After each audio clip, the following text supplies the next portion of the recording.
Our teacher asks her learners to collect words or phrases in various aspects they see and notice in their markets and streets. मतलब कि एक teacher है जो बच्चों से कहती है कि भैया वर्ड्स को कलेक्ट करो, जो भी वर्ड्स या फ्रेजेस आप देखते हो अपने आसपास, आप नोटिस करते हो अलग अलग एस्पेक्ट में, चाहे वो मार्केट में आप नोटिस कर रहे हो, चाहे फिर वो आप स्ट्रीट्स पर नोटिस कर रहे हो, या फिर later the learners write the words. भाई ये काम कह दिया गया कि ठीक है, आप जो भी वर्ड्स को, फ्रेजेस को किसी भी एस्पेक्ट में, कॉन्टेक्स्ट में यूज होते हुए अगर देखते हैं कहीं, तो उसको आप नोट करेंगे अपने पास। ऐसा लर्नर्स को क्या है, एक नोटिस है, एक बेसिकली कह सकते हैं एक बात कही गई है, एक टास्क दिया गया है। आगे क्या है, later the learners write the words and phrases according to the category. जो भी कैटेगरी है, भाई मार्केट्स में ये वर्ड यूज होते हैं, या स्ट्रीट्स पर ये वर्ड किसी को यूज करते हुए देखा, सब्जी लेने गए वहां ये देखा कि अच्छा ये वाले वर्ड्स यूज हो रहे हैं, ठीक। तो इस तरीके की चीजें उन्होंने देखी, कैटेगरी में, अलग अलग कैटेगरी में उन्होंने लिख लिया उन वर्ड्स को। फिर उसके बाद क्या होता है, and discuss them in the class what is this practice known as. यानी कि उन्होंने फिर बाद में वो जो वर्ड्स हैं उनको क्लास में डिस्कस किया, और अब ये पूछा जा रहा है आपसे कि ये जो आपकी प्रैक्टिस है इस तरीके की, वो किस कैटेगरी में आएगी अगर हम बात करें इंग्लिश पेडागोजी की। फर्स्ट है टॉपिक वर्ड्स लर्निंग, फिर है जॉनर बेस्ड वर्ड्स, फिर है activity vocabulary, sorry active vocabulary. Active और पैसिव वोकेबलरी होती है। एक्टिव जिसमें ऑफन जिन वर्ड्स को हम यूज करते रहते हैं, पैसिव जो हम लिटरेचर से या इधर उधर से गेन करते हैं, जिनका मीनिंग तो हमें पता है बट जनरली या ऑफन हम यूज नहीं करते उनको। फिर है थीमेटिक वोकेबलरी लर्निंग। आंसर कीजिए फटाफट से, फिर हम लोग आगे बढ़ेंगे। बहुत बढ़िया। ये रामायण वाले जितने लोग परेशान हैं, कल मैं एक पोल डालती हूँ, अगर जरूरत पड़ी तो टाइम को कर देंगे इधर उधर। आंसर कीजिए।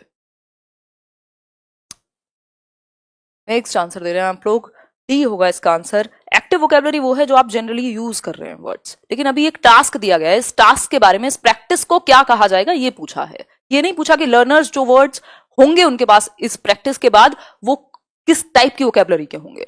ऑब्वियस है या जनरली हो सकता है कि एक्टिव वोकेबलरी वो धारण कर लें, लेकिन ये जो प्रैक्टिस है, इस प्रैक्टिस को थीमेटिक वोकेबलरी लर्निंग कहेंगे। थीम के अनुसार, कॉन्टेक्स्ट के अनुसार, जो चाहे आप मार्केट में गए तो वहां पर एक तरीके के वर्ड्स यूज होंगे, उसको आपने एक्वायर कर लिया, फिर आप दूसरी जगह गए, किसी और जगह पर स्ट्रीट्स पर कुछ देखा, मतलब थीम के अकॉर्डिंग आपने क्या किया, वर्ड्स को एक्वायर कर लिया, ठीक। थीमेटिक वोकेबलरी लर्निंग कहते हैं, इसमें कंफ्यूज ना हो।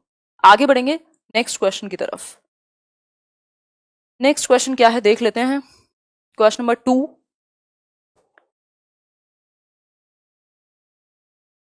Are reader uses her prior knowledge. बिल्कुल कोई बात नहीं राजीव जी, परेशान ना हो। एक रीडर है जो अपनी प्रायर नॉलेज को यूज करता है।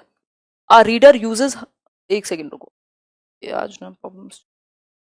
Our reader uses her prior knowledge makes semantic cues, semantic आप जानते हैं meaningful, and syntactic cues, structure को भी वो बेहतर तरीके से समझता है, then moves to other more specific information. What model of reading the reader here adopts. तो बताइए एक बार कौन सा मॉडल है जिसका इस्तेमाल यहां पर। क्या हुआ रागिनी जी, कौन सी उम्मीद थी आपकी, बताएं जरा। धन्यवाद अब्दुल, आंसर कीजिए फटाफट से। एक तो मैं आज लाइव की स्ट्रेंथ ही नहीं देख पा रही हूँ, आप लोग कितनी संख्या में हैं, नेटवर्क का कुछ ना कुछ प्रॉब्लम है। सही है, बी डी मिक्स्ड आंसर आप लोग कर रहे हैं। टॉप डाउन मॉडल कहेंगे इसको। एक है बॉटम अप अप्रोच, दूसरा है टॉप डाउन। जब आप वर्ड मतलब अल्फाबेट से वर्ड पे जाएंगे, वर्ड से आप सेंटेंस पर जाएंगे, सेंटेंस के बाद आप पैराग्राफ पे जाएंगे, पैराग्राफ से आप स्टोरी पर जाएंगे, that is bottom up, bottom से अप, ठीक। लेकिन बात हो रही है जो आपकी प्रायर नॉलेज है भाषा की, उसको आपने इस्तेमाल किया, पहले आपने मीनिंग्स निकाले, फिर आप स्ट्रक्चर्स पर गए, फिर स्ट्रक्चर्स से आप स्पेसिफिक इंफॉर्मेशन यानी वर्ड्स वगैरह पर जा रहे हैं, यानी ये टॉप डाउन है, बॉटम अप नहीं होगी। गलतफहमी में ना रहे हैं, अगर कहीं देखा भी हो तो भी, ठीक। बी ऑप्शन होगा इसका सिंपल आंसर। होल लैंग्वेज में सारी आपकी एक्टिविटीज शामिल होती हैं, उसमें रीडिंग भी होगी, राइटिंग भी होगी, आपकी इवन जो लिसनिंग और स्पीकिंग है उनको भी इंक्लूड किया जाएगा, that is a different model, ठीक। ये एक बेसिक बात हुई। आगे बढ़ेंगे नेक्स्ट क्वेश्चन की तरफ। नेक्स्ट क्वेश्चन क्या है देखते हैं एक बार। थर्ड क्वेश्चन है, dictation does not help learners to. भाई डिक्टेशन जो है वो लर्नर्स को किस चीज में मदद नहीं करती, ये एक सिंपल बात आपसे पूछी जा रही है।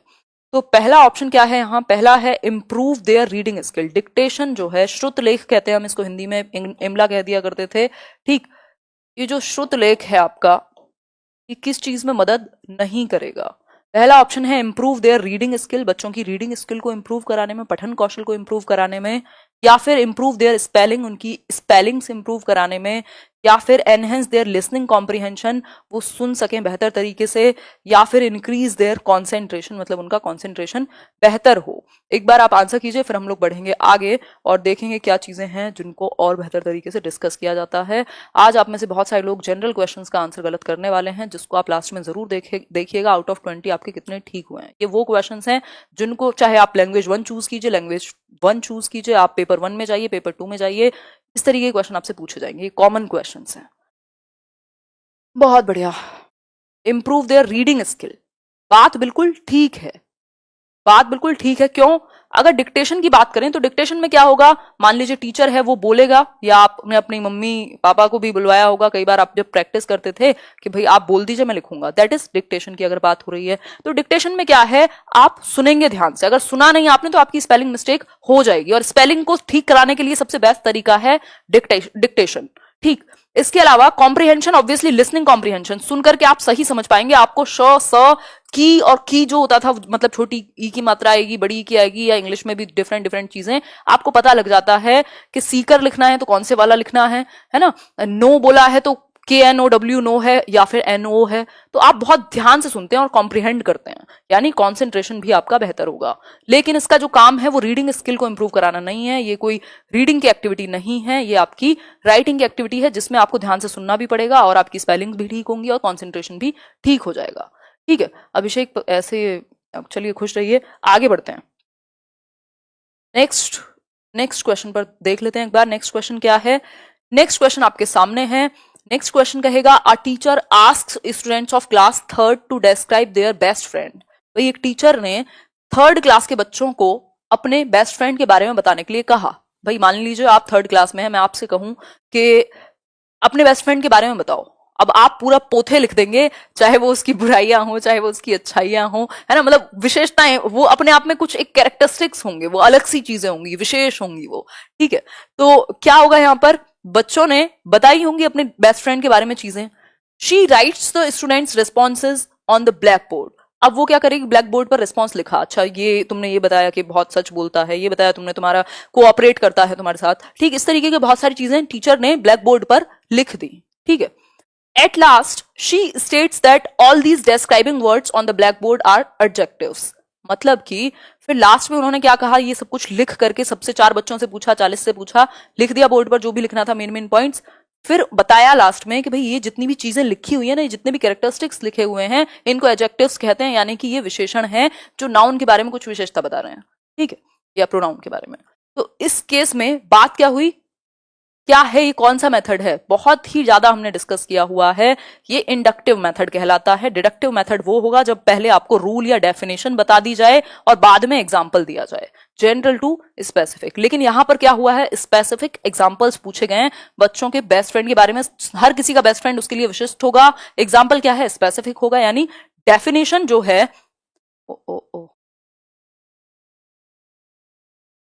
यार आज तो बफरिंग, हाँ, यानी डेफिनेशन जो है वो क्या होती है, हमेशा जनरल होती है, यानी पहले डेफिनेशन नहीं दी जा रही, पहले एग्जाम्पल्स लिए जा रहे हैं। तो एग्जाम्पल्स बहुत सारे लेके अलग अलग बच्चों से, फिर बाद में एक रूल बताया गया कि जितनी भी विशेषताएं हैं ना, ये आपके फ्रेंड के बारे में है या जो भी हैं, जितने भी लोग, जिस भी इंसान के बारे में आप बता रहे हैं, मतलब नाउन या प्रोनाउन के बारे में है, नाउन प्रोनाउन आप पहले पढ़ा चुके होंगे, तो इसलिए इनको एडजेक्टिव्स कहते हैं। मतलब आपने एग्जाम्पल से आप रूल की तरफ गए, इसलिए जो आंसर होगा वो बी होगा।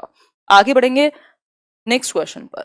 नेक्स्ट क्वेश्चन क्या है, question number 5, which one of the following, बिल्कुल ठीक है यहां तक की बात आपकी, विच one of the following is the most important pre requested for language learning. ये क्वेश्चन मुझे नहीं पता कितनी बार कितने तरीके से पूछा गया है, कभी ये आपको 1 लाइन में मिल जाएगा, कभी ये 2 लाइन में बना करके दे देगा, बात एक ही कही जा रही होगी। क्या बात होगी कि भैया भाषा को सीखने के लिए पहली शर्त क्या है, या सबसे ज्यादा इंपॉर्टेंट क्या है, क्या एक सबसे पहली रिक्वायरमेंट है लैंग्वेज को अगर आपको सिखाना है तो। यहां से क्लियर चल रहा है, बिल्कुल कोई बफरिंग नहीं है।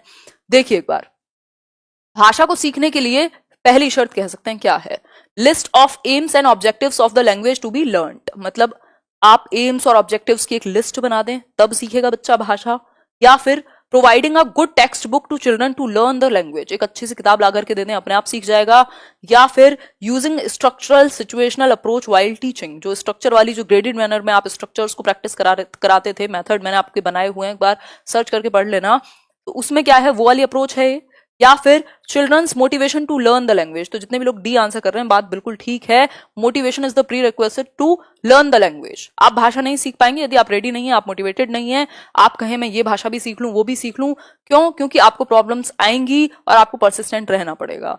ठीक, तो एक बेसिक बात है, ये प्रिंसिपल्स में भी आई थिंक इसको हम काउंट करते हैं, प्रिंसिपल ऑफ मोटिवेशन कहा जाता है भाषा सीखने के लिए। आगे बढ़ेंगे नेक्स्ट क्वेश्चन की तरफ। नेक्स्ट क्वेश्चन देखेंगे क्या होगा इसका सही आंसर। नहीं, मेथड बहुत सारे हैं, इवन स्ट्रक्चरल और सिचुएशनल से तो कम्युनिकेटिव बहुत अच्छा है, डायरेक्ट भी बेहतर है इससे, तो मेथड्स तो बहुत सारे हैं, तो ये नहीं कह सकते कि सिर्फ एक यही रिक्वायरमेंट है इस मेथड की। नेक्स्ट क्वेश्चन है आपका, the rise and fall of tone is called. Rise and fall of tone मतलब उतार चढ़ाव, ठीक है, उल्टा बोल दिया मैंने ठीक है, ऐसे चढ़ाव और उतार, ठीक, तो ये कह सकते हैं, मतलब उतार चढ़ाव जो हमारी टोन में होता है, हमारी पिच में होता है, हमारी साउंड में होता है, गानों में आप बहुत ज्यादा देखते हैं, तो अरे यार आज तो हद हो गई।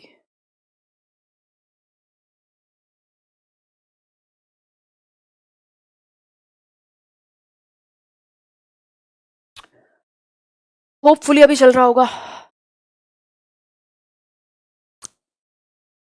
ठीक है अभी चलिए। तो rise and fall in are tone is called intonation, ठीक है। प्रोनाउंसिएशन क्या है, उच्चारण, आप कैसे उच्चारण करेंगे किसी एक शब्द का, बट जो उतार चढ़ाव है हमारी साउंड में, हमारी टोन में, दैट इज कॉल्ड इंटोनेशन, ठीक, इंटोनेशन कहेंगे इसको। राइज एंड फॉल होगा, स्लाइडिंग नहीं होगा, स्ट्रेस नहीं है, स्ट्रेन नहीं है, ठीक। इसका मैंने लास्ट सेशन में भी एग्जांपल दिया था, अगर ना देखा हो जरूर देखिएगा। आगे बढ़ेंगे नेक्स्ट क्वेश्चन की तरफ। नेक्स्ट क्वेश्चन क्या है उसको देखेंगे। नेक्स्ट क्वेश्चन है, an English teacher after completing a chapter from the text book asks questions based on the text to. मतलब कि एक इंग्लिश टीचर है, एक टेक्स्ट को, एक चैप्टर को कंप्लीट किया उसने, उसके बाद कुछ क्वेश्चंस पूछे। अब ये जो क्वेश्चंस हैं ये उस टेक्स्ट से जुड़े हुए हैं। मतलब मान लीजिए एक चैप्टर हमने पढ़ा, प्याजे को डिस्कस किया, अगले दिन हमने क्वेश्चंस कर लिए। अब आपसे अगर मैंने प्याजे के बाद ये क्वेश्चंस पूछ लिए, या कोई इंग्लिश का कोई स्टोरी डिस्कस की, उसके बाद कुछ क्वेश्चंस पूछ लिए उस एक पर्टिकुलर टॉपिक से, तो ये क्या है, किस लिए पूछे गए, पर्पज क्या है? कीप स्टूडेंट्स बिजी, बच्चों को बिजी रखने के लिए, क्योंकि चैप्टर तो हो गया खत्म, अब आपके पास कुछ कराने को नहीं बचा। या फिर अट्रैक्ट स्टूडेंट्स अटेंशन, अटेंशन पाने के लिए, और भी कोई कहानी सुनाई जा सकती थी। नो देयर कॉम्प्रिहेंशन, या फिर मेंटेन क्लास डिसिप्लिन। आंसर कीजिए फटाफट से, फिर हम लोग आगे बढ़ेंगे। बफरिंग नहीं है यहाँ से बिल्कुल भी। जितने भी लोग देख रहे हो वो लाइक शेयर कर सकते हैं बिना कहे, मुझे दिख नहीं रहे वैसे आज कितने लोग देख रहे हैं, कुछ नेटवर्क का इशू है। थोड़ा स्पीड कम करो, कर देते हैं स्पीड कम, आपने बड़ी चिंता की। स्पीड तो आज वैसे इंटरनेट की भी कमी लग रही है मुझे। नो देयर कॉम्प्रिहेंशन मतलब कि क्या है, जो आपसे बाद में क्वेश्चंस अगर पूछे गए तो इसलिए पूछे गए कि आपको समझ कितना आया, ये देखने के लिए, ये चेक करने के लिए, ठीक है बात। आगे बढ़ेंगे, सी जो है इसका सही आंसर हुआ। नेक्स्ट क्वेश्चन क्या है आपके सामने, Shreya a teacher of class 4th ask the learners to complete the dialogue in the given boxes and then to role play the same using their dialogues she is developing। Shreya क्या है, एक class 4th की शिक्षिका है, teacher है English की, और वो क्या करती हैं, एक डायलॉग कंप्लीट करने के लिए देती हैं बच्चों को, भाई ये है एक डायलॉग, इसको करो कंप्लीट, ठीक है। मतलब बेसिकली आपने फिल इन द ब्लैंक दे दिया, कोई डायलॉग था उसको बीच बीच में से कट कर दिया, उसको पूरा करने के लिए कह दिया, शुरुआत का एक लाइन लिख दी। अब इस केस में कंप्लीट करने के लिए कहा डायलॉग को, और फिर कहा कि बॉक्सेस में कंप्लीट करने के बाद रोल प्ले करके दिखाओ इसका, ये जो डायलॉग है या जो भी ये डायलॉग्स हैं जितने भी, तो वो रोल प्ले करो। मान लो अकबर बाबर पे हो, सॉरी अकबर बाबर पे नहीं, अकबर और उसके जो पूरे दरबारी थे उनके बारे में हो, तो अब आपको वो रोल प्ले करके दिखाना है, मतलब आप नाटकीय रूपांतरण करेंगे एक तरीके से उसका। तो इसमें शी इज डेवलपिंग, इस एक काम से पहले तो डायलॉग कंप्लीट किए उन्होंने, लिखे होंगे, और फिर उनको रोल प्ले किया। कौन सी स्किल्स डेवलप हुई होंगी ये बताओ आप एक बार, फटाफट से बताओ। 4 ऑप्शन है, listening, writing, reading and speaking, listening and speaking, reading and writing, या स्पीकिंग एंड राइटिंग। आंसर कीजिए। बहुत सारे लोग गलत आंसर कर रहे हैं, ये क्वेश्चन जो है गलत आंसर एक्सपेक्ट नहीं करता, फिर भी कोई बात नहीं। बहुत ही बढ़िया, बहुत ही बढ़िया।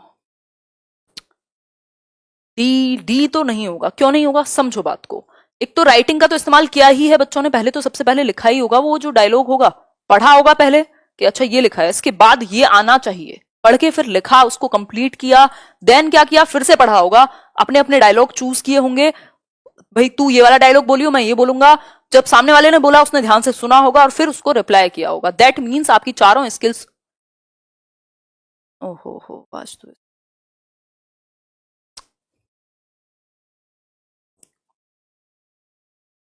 हम्म, बफरिंग बहुत ज्यादा है, सिर्फ 10 ही क्वेश्चन करेंगे आज, वैसे तो करने थे 20, बट सिर्फ 10 करेंगे क्योंकि इतनी बुरी बफरिंग है कि डिस्कशन का पूरा मजा खराब हो रहा है। कोई बात नहीं, वैसे कोई बात नहीं, ऑल स्किल्स डेवलप होंगी क्योंकि बच्चा पहले पढ़ेगा, फिर कंप्लीट करेगा, फिर दोबारा पढ़ेंगे उसको, फिर अपने अपना रोल जो है उसके हिसाब से डायलॉग चुनेंगे, कोई सामने वाला डायलॉग बोलेगा वो उसको सुन के अपना जवाब देंगे, तो इसमें जो है चारों स्किल्स आपकी डेवलप होंगी।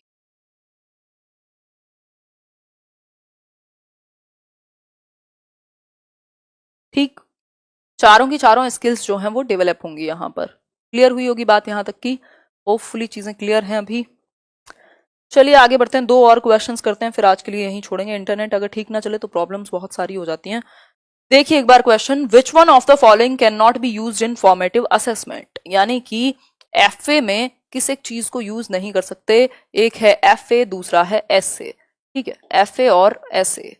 ठीक, तो एफए की बात हो रही है, एसए की नहीं हो रही। एसए एसए को जजमेंट के लिए यूज किया जाता है, एफए को फीडबैक के लिए यूज किया जाता है कि आप और आगे कितना बेहतर करा सकते हैं, बच्चे ने कैसे सीखा है, उसका इंटरेस्ट क्या है, इन सब चीजों के लिए। ठीक है बात, तो अगर मैं बात करूं तो पहला ऑप्शन है ओलंपियाड, दूसरा है रीटेलिंग स्टोरीज, फिर है role play and last one is debate. कोई बात नहीं रोहित, इसमें कुछ नहीं किया जा सकता, इंटरनेट बेसिकली उन चीज़ों को कभी भी गलत ना भूलें जिनसे आपने कुछ सीखा हो, या तो फिर जिनको आप यूज़ कर रहे हो अपने जीवन को बेहतर बनाने में। कोई बात नहीं, कभी कभी अच्छा बुरा चलता रहता है, ठीक है, नेटवर्क खराब है, कोई बात नहीं। चलिए बहुत बढ़िया, ओलंपियाड। ओलंपियाड, ओलंपियाड क्या है, इंटरनेशनल लेवल्स पे भी होते हैं, स्कूल्स में भी होते हैं। ये बेसिकली अपने आप में, ओलंपियाड क्या है, ये कंपटीशन को प्रमोट करते हैं, एक तरीके से ऐसे का पार्ट है जहां विनर कोई एक बनेगा, है ना, फर्स्ट सेकंड थर्ड भी आएंगे आप, तो इस चक्कर में बात क्या होगी, ओलंपियाड ऐसे का पार्ट होगा, यहाँ जजमेंट चलता है कि आपने कितना बेहतर सीखा, 4 स्कूल में 6 बच्चे हैं, उन 6 में से 4 ने क्या अच्छा किया। ठीक, तो यहाँ पे फोकस है जीतने पे, एफए में फोकस है फीडबैक पर, आपको और कैसे बेहतर कराया जाए इस पर। ठीक है, बहुत बढ़िया दीपिका, तो ओलंपियाड इसका सही आंसर होगा। ओलंपियाड क्या होगा,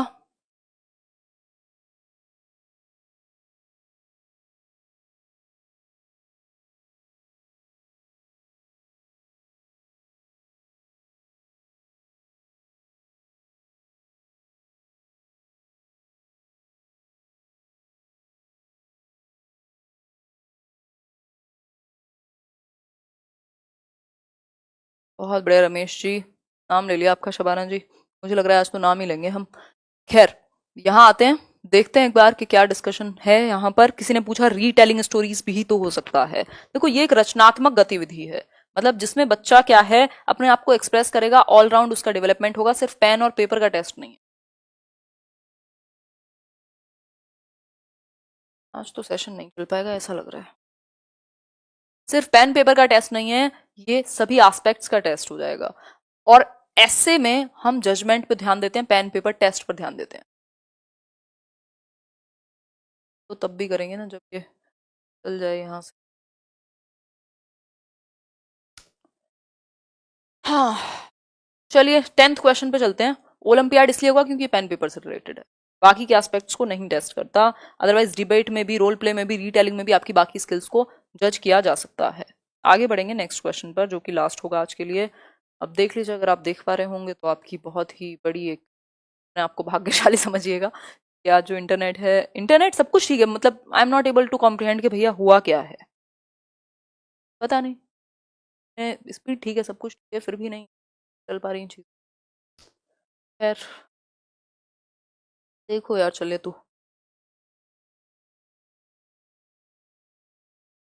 हाँ, चलिए लास्ट क्वेश्चन है आज के लिए। टू मच बफरिंग, सही कह रहे हो ज्योति। टीचिंग लर्निंग मटेरियल्स यानी टीएलएम जो है, should be used by the teacher as it. भाई हम टीचिंग लर्निंग मटेरियल्स को, जो टीचिंग एड्स लेके जाते थे, कभी हम लेकर के जाते थे भैया चार्ट, कभी हम लेके जा रहे हैं कुछ और, कभी हम ग्लोब ले जा रहे हैं। मतलब कि अगर मैं बात करूं तो टीएलएम टीचर के लिए क्या क्या एक बेनिफिट करेगा। पहला है motivates learners to further prepare such material at home. ये बच्चों का काम नहीं है कि वो आपके लिए टीएलएम बना के लाएं, ये टीचर का काम है। ठीक। फिर है सप्लीमेंट्स टीचिंग लर्निंग प्रोसेस। फिर है प्रिपेयर्स स्टूडेंट्स मेंटली, या फिर इज नॉट वेरी एक्सपेंसिव। अब एक्सपेंसिव और इनएक्सपेंसिव की तो बात नहीं हो रही। फिर बात किसकी होगी, बात है कि ये टीचिंग को इफेक्टिव बनाते हैं, सप्लीमेंट करते हैं। जैसे जिम में आजकल लोग सप्लीमेंट्स लेते हैं कि बॉडी बन जाए। ऐसा नहीं है कि वो एक्सरसाइज नहीं कर रहे, ऐसा नहीं है कि वो एक्सरसाइज नहीं कर रहे, दे आर एक्सरसाइजिंग, बट बात क्या है, एक्स्ट्रा बूस्ट मिल जाएगा अगर सप्लीमेंट लिया तो। Same in the same way क्या होगा, टीचर अपना काम करेगा, पढ़ाएगा वो, लेकिन बात क्या होगी, अगर टीचिंग लर्निंग मटेरियल्स का यूज किया, पिक्चर्स का यूज किया, चार्ट्स का यूज किया, किसी एक वीडियो क्लिप का यूज किया, क्या होगा, बूस्ट हो जाएगी, सप्लीमेंट हो जाएगी जो टीचिंग लर्निंग प्रोसेस है और इफेक्टिव बन जाएगी। ये एक बेसिक बात है, सप्लीमेंट करते हैं टीचिंग लर्निंग मटेरियल जो है वो टीचिंग को बूस्ट करते हैं, इफेक्टिव बनाते हैं, एनहेंस करते हैं। ठीक, तो एक बेसिक बात है जो आपको क्लियर हो गई होगी। कोई बात नहीं साहिबो, चलिए कल मिलेंगे बाकी के 10 क्वेश्चंस के साथ, या और 20 क्वेश्चंस कर लेंगे, कोई दिक्कत नहीं है। ध्यान रखिए अपना, कल मिलते हैं। इंटरनेट की वजह से आज क्षमा चाहती हूँ मैं, बट कुछ चीज़ों पे कंट्रोल नहीं होता है ना। ध्यान रखिए। Good night, take care. Session फिर भी पसंद आया हो टूट फूट के, तब भी लाइक शेयर आप करके जाइएगा। कल मिलेंगे। कल दिन में करते हैं सेशन, अगर इंटरनेट ठीक रहता है तो 2 बजे करेंगे पेडागोजी वाला, और इस टाइम ही करेंगे या तो ईवीएस या तो, ठीक है। इंग्लिश पेडागोजी है, इंग्लिश पेडागोजी को हिंदी में कैसे कर सकते हैं। Take care.